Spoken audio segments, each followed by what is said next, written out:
France Inter.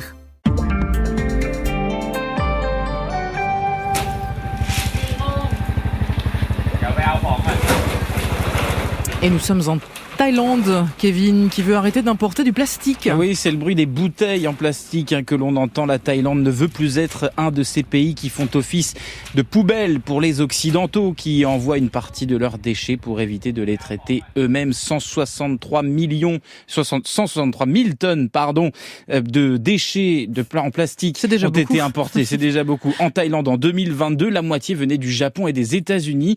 Mais le gouvernement thaïlandais affiche la couleur. Plus d'importation à l'horizon 2025 parce que ça pollue. On a en tête les images de ces montagnes de déchets et de ces masses de plastique dans l'océan.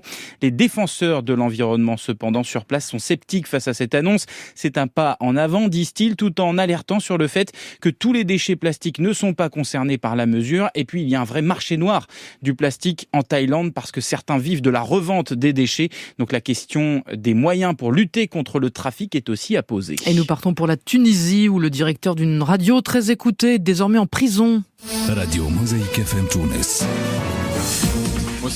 Mosaïque FM, la première radio privée de Tunisie, continue d'émettre normalement. Ces journalistes sont au travail, mais sans leur directeur général. Noureddine Boutar est en prison depuis 10 jours et il va y rester. Le juge en charge de son dossier l'a placé en détention provisoire et ça pourrait durer plus d'1 an.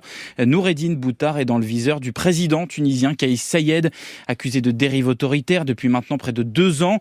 Des ONG comme Amnesty International l'accusent de se livrer à une chasse aux sorcières contre ceux qu'il estime être des opposants pour étouffer toute contestation de son pouvoir.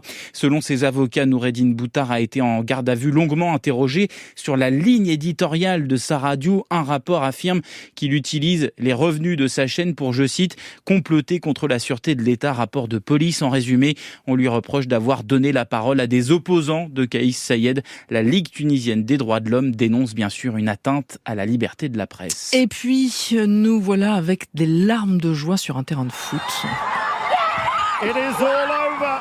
Et oui, celle des footballeuses d'Haïti, 55e nation mondiale, est qualifiée cette nuit pour la première fois de son histoire pour la phase finale de la Coupe du Monde qui aura lieu cet été en Australie et en Nouvelle-Zélande.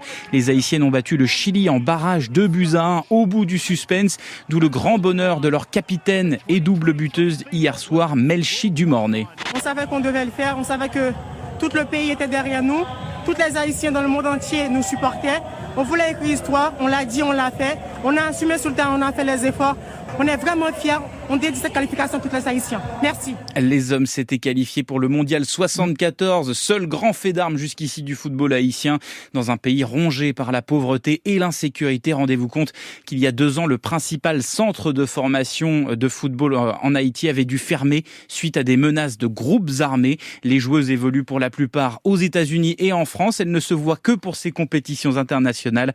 À noter aussi la première qualification pour une phase finale de mondial féminin du Portugal qui a éliminé le Cameroun. Kevin Dufraîche, merci beaucoup Kevin.